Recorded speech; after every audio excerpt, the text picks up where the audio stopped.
to another episode of Translating Technobabble, where we help IT executives and managers demystify application development topics, technologies, and tools so they can better understand the impact in their organizations. My name is Gary Schultz. I'm the CMO here at Briebug. Today, I'll be speaking with Helene Curran in the topic of Agile Project Management. Helene is the director of PMO here at Briebug and has over a decade of experience helping companies implement and improve Agile best practices. Helene, thanks so much for joining me to talk about a fairly misunderstood topic. Thanks so much for having me, Gary.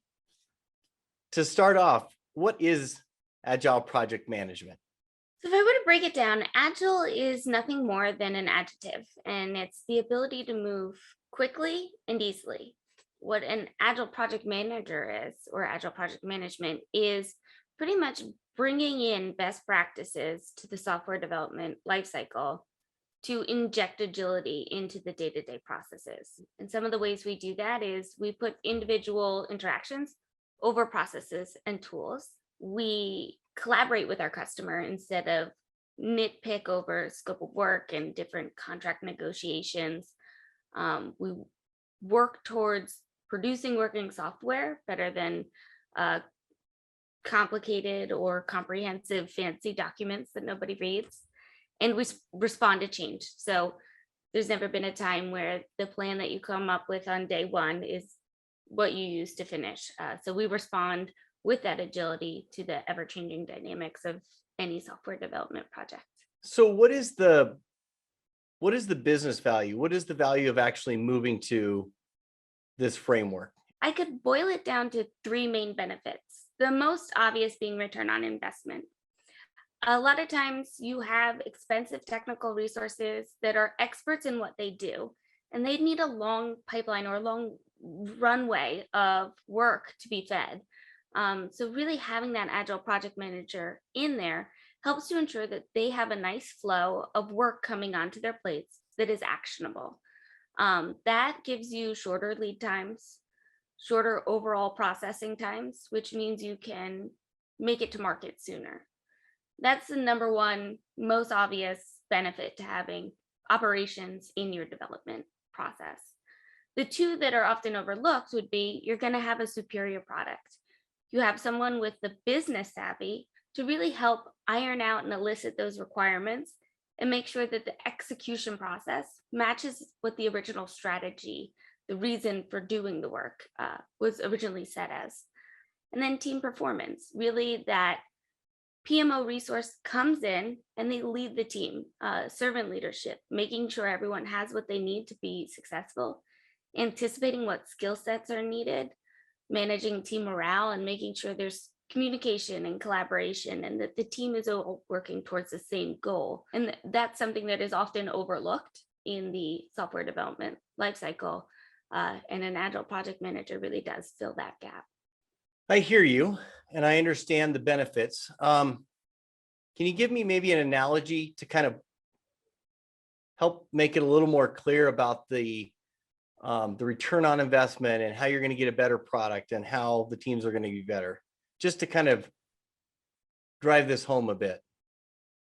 Yeah, so there's actually an analogy that I've given before, and that would be traditional project management, which follows a waterfall framework. So think of it as a painter is tasked with making a painting for a client of a beautiful apple tree on a hill.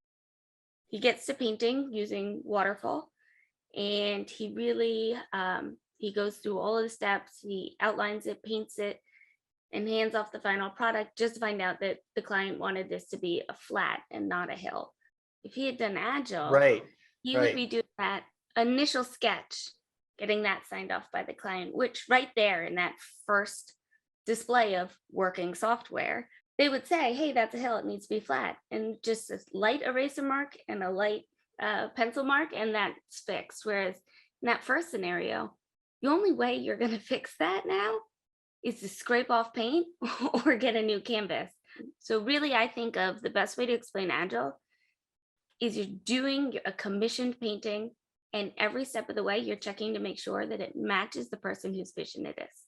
From the pencil sketch to laying the color palette to building in texture, It's that nice layer of iteration, making sure that each time you're refining, you're learning, you're improving, and then at the end, providing the best superior product to the client. That was really helpful.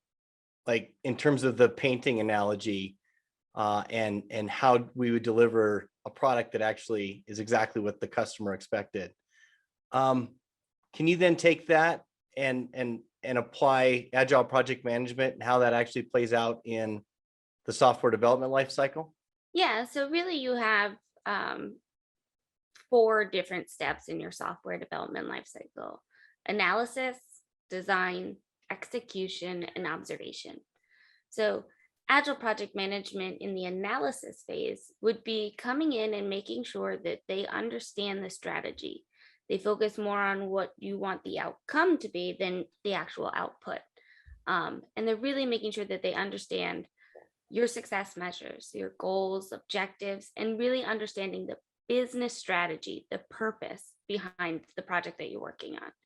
As it moves to design, it's taking that purpose and it's adding execution to it. So starting to dig into the different elements of how something could work, understanding the user personas, and it's really taking it to the next step to capture requirements and put together an overarching design. From there, you then step into the execution stage where you're executing code and you're doing it in, depending on how you're working, but if you're doing Agile, you're going to have 2 to 3 week sprints where you're producing working software at the end of each one. And you can pick and choose what methodologies you would want to integrate into your Agile framework. There are a bunch of different methodologies. The most common that go with Agile are Agile Scrum, Agile Kanban, and Lean Agile processes. So Agile Scrum is a smaller working group, usually 7 to 9 team members, that work together on a project team against a specific initiative. You orient to where you are, you take a step towards where you want to be, and then you review what you learned and recalibrate. So doing that, as I said, iterations and layers of painting, it's doing iterations and layers of design. So whether it starts out as a mock-up in a Lucid chart or a Figma, as it gets more detailed, then you're going to start to see doing, the bare bones outline, then adding in the workflows. And then as you get near the end of the painting, or in this case, software development, maybe you're tweaking the color schema on a button, or, just altering some text. So that can also be used in parallel with Agile Kanban. You're really focusing on where everything is at any given point in the project. So I might know from a painting, if I did Kanban, that I haven't started the waterfall, but my apple tree is in design and the hill I've already did out and laid the colors for. Tying that to software development, I may have completed building out the business module. The APIs are in the process of being stood up, but I haven't finished designing or correlating all the different triggers that need to happen. So it's just the ability to see where everything is to make sure that you understand what's going on and can provide adequate status, make sure nothing falls through the gaps. And then the last real methodology would be Lean Agile processes. Really just removing any excess, not gold plating anything, which is building things you don't need just for the sake of building them, but actually basing what you're building on how people actually work instead of how people wished they worked. If you're doing an acrylic painting, then you can put all the watercolors to the side or all the oil paints to the side. That way you're not fumbling around looking for the correct paint. It really streamlines it. Same thing in software development. If you have a back end requirement, and you're building out the back end of a system, you don't really need to go through UI design because that's not part of the process. You can remove that out, save yourself time, money, and just logically using what you need and nothing more. When we come into the enterprise, often we come into engagements, the leadership team and typically the people that are running these projects, very large scale projects, they often tell us that they're following Agile. Where is the disconnect when you talk about all these different methods? Like, where's the big disconnect in terms of how people view Agile? Can you talk through that a little bit so listeners can kind of hear where where the perceptions are different? Yeah, so it is definitely true. A lot of places claim to be doing agile when really all they're doing is a daily stand up. It's easy to make things complicated. It's hard to make things simple. Agile is simple, and it's easy to follow if you have the right mentality, if you have the right coach, and if you're actually following and understand all the processes. If you're doing Agile, you're incorporating Scrum. So you have that daily stand up with the team where you're going over, this is what we committed to. What have you done yesterday? What are you going to do by tomorrow? And do you have any impediments or blockers, so that the team as a whole can work to remove those and meet the commitments that they've made. You're doing backlog grooming, which is where you're prepping the work that's in the backlog, your user stories, which are your requirements and acceptance criteria. And you're constantly working with both the business side and the technical side to make sure that the requirements are feasible and that they capture how an end user would actually work. So really, you're grooming your backlog to get ready for the grand ball, which is your sprint planning. And that's where you're going through and you're tasking out what you're committing to accomplishing that working software within the next 2 weeks. When you get to the end of the sprint, you have your sprint retrospective. You take a step back and you do some analysis on what you've learned in the last 2 weeks, how you could improve for the next 2 weeks. So each sprint, you're getting better and better, a layer on top of a layer iteration.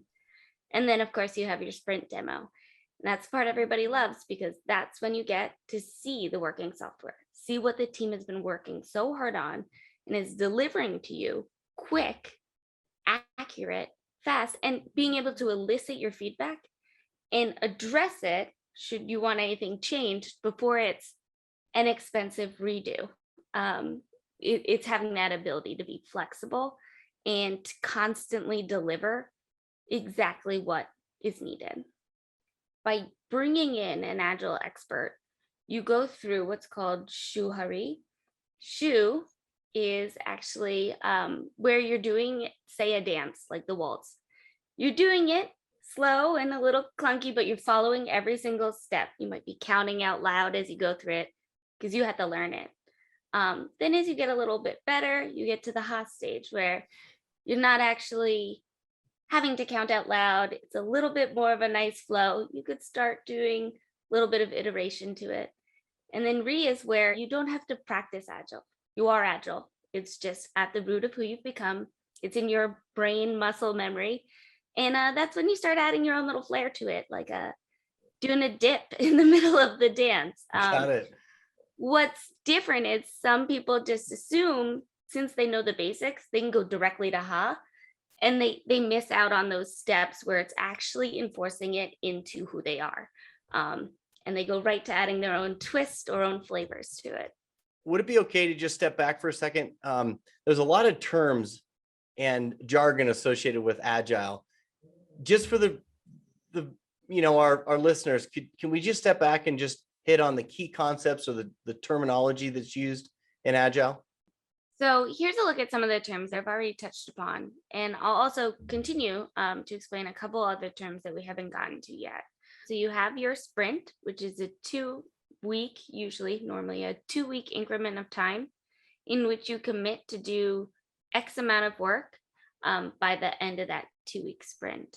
So why 2 weeks? I've always wondered this. It's not forced that it should be 2 weeks. 1 week is usually not enough time to produce working software.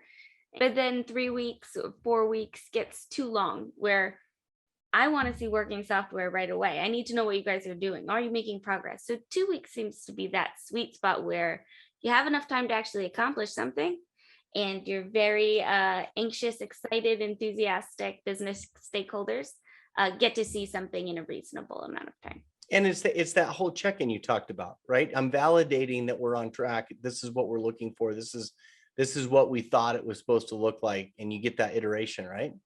Correct. If you're going to fail, you want to fail fast. That way you have time to pivot with the agility that you have and correct that mistake before that mistake is more expensive, before it's embedded into the overall design of the software. So that's the sprint. You have the backlog. The backlog is a grouping of user stories.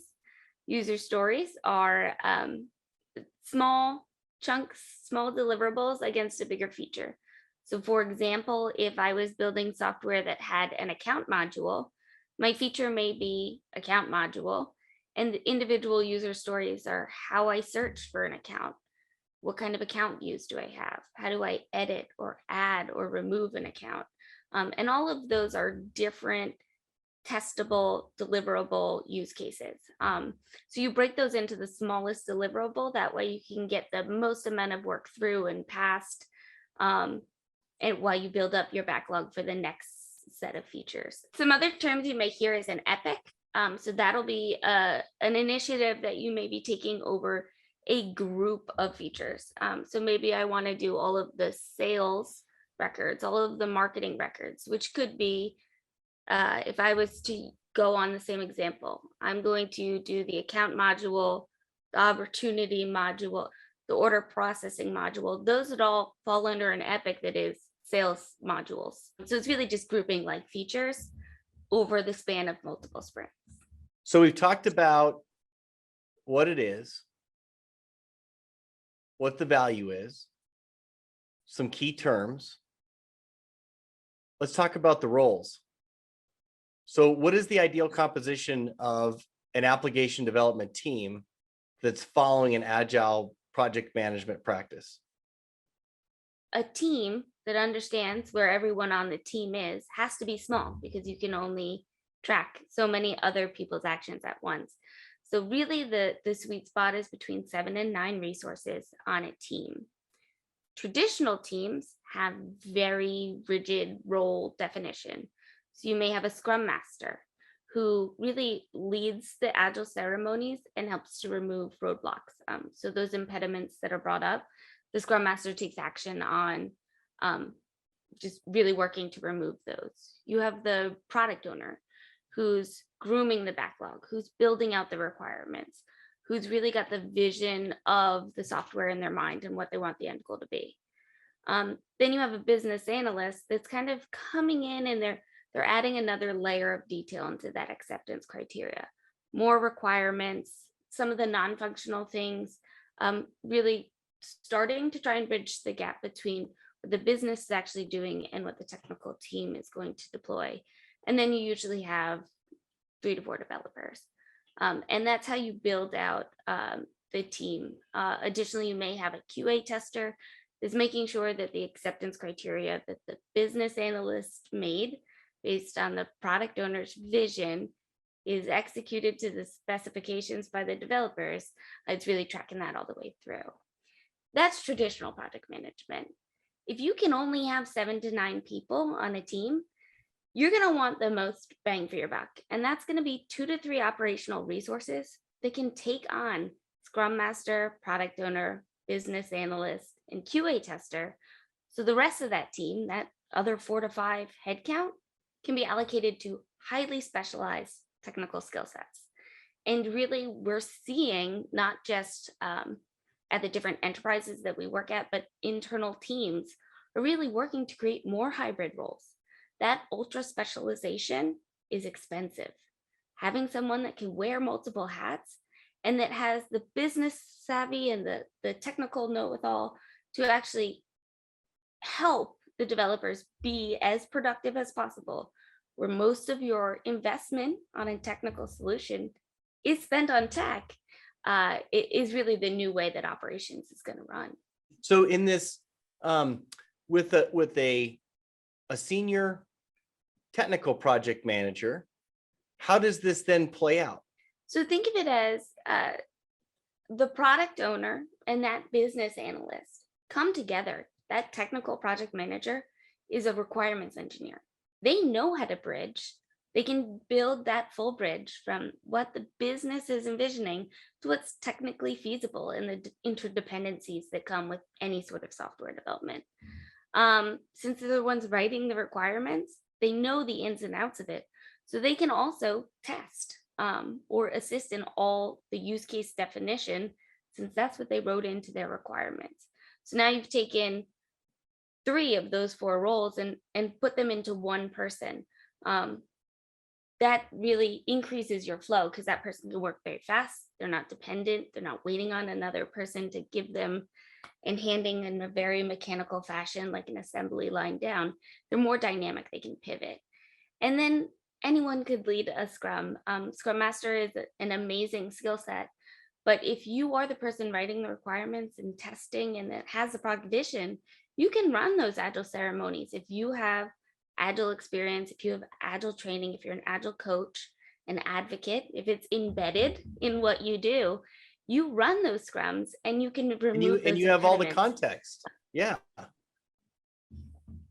Because Yeah. most of those impediments are probably on requirements. So you're the person that would chase that down anyway. So you've really just taken 4 ultra specialized operational roles and made it into 2 to 3 or 1 extremely efficient technical project manager. If I go out and I'm a manager, am I looking for a requirements engineer? I have that A player comes in, they understand the business process, they write the requirements and pull their own queries because they have that backend knowledge. And then they hand that right into user stories, sign it out in sprint planning. Then you've bypassed a lot of it. And when they write their requirements, well, those are already test scripts because they're that specific and they're that technical that you've now made it 1 to 2 handoffs at most. And you have someone who's embedded, who has business and tech savvy, really pulling together that idea of a DevOps organization. Seems like there's two parts to accelerating the velocity here. One is on all those handoffs there, having one person do that. But then obviously also the clarity that the developers are going to get or the engineers are going to get so that they can go really fast, not have the ambiguity and all the assumptions you were talking about earlier. Yeah, so one of the problems of traditional project management or that we see in the enterprise is developers are handed something and the first thing they can do is ask a question. So they immediately have questions when they get what is supposed to be their call to action. I can go work on this. My goal is when I hand off a user story, hands should be on keyboards. You're ready to go. I've clarified it. It has all the supporting documentation you need. What we see in a lot of the enterprises that we help, developers get it, and then there's probably a 2 to 4 week period before that actually makes it to development. They have to do design because that was missed. They have to clarify requirements. They have to actually explain to the business that something isn't technically feasible because whoever wrote that only has the business side of the house knowledge. So just how much that decreases your lead times. Developers love when they get something and they're like, oh, I can work on this. For those types of companies and leaders that want to make the shift towards implementing Agile, what can we share with them in terms of how they should be thinking about getting started?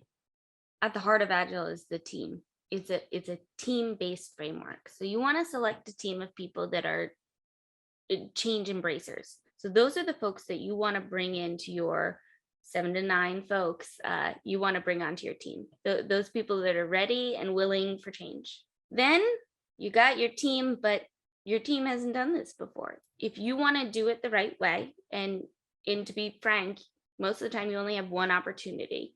There is really not many ways to do that outside of engaging an expert, someone that's rolled this out at various enterprises. Not only is that going to make you successful your first time, but when you bring in someone that is passionate about Agile, that passion is going to come onto your teams.